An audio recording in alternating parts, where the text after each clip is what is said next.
Funny Bones, Part 2. So the big skeleton, the little skeleton, and the dog skeleton left the dark, dark swings, went out into the dark, dark town, and tried to frighten somebody. I wish we had a nice little boy to frighten. I wish we had a nice old lady. The trouble was, there wasn't anybody. Everybody was in bed. Even the policemen in the police station were in bed. Even the animals in the zoo. Of course, the skeleton animals were awake. Squeak, squeak, squeak. Snort. Oink.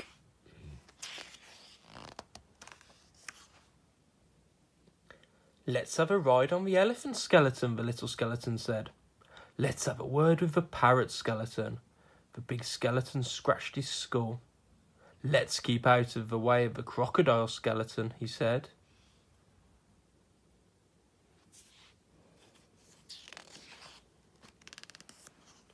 When they were back in the street, and when they could still not find anybody to frighten, the big skeleton said, What shall we do now?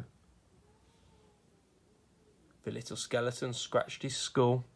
Let's frighten each other, he said. That's better than nothing. Good idea, the big skeleton said.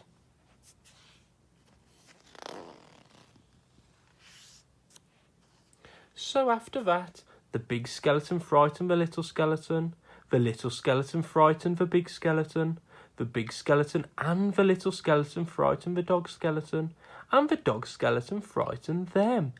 Boo! Meow. Woof!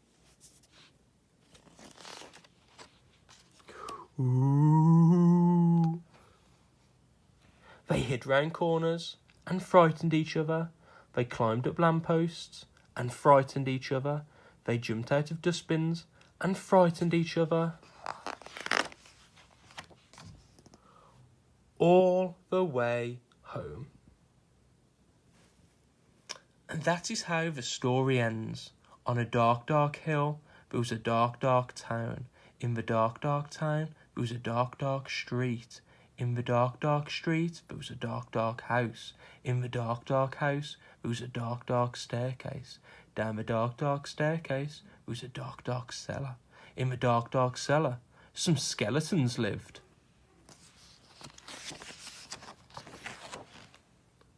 They still do. The end.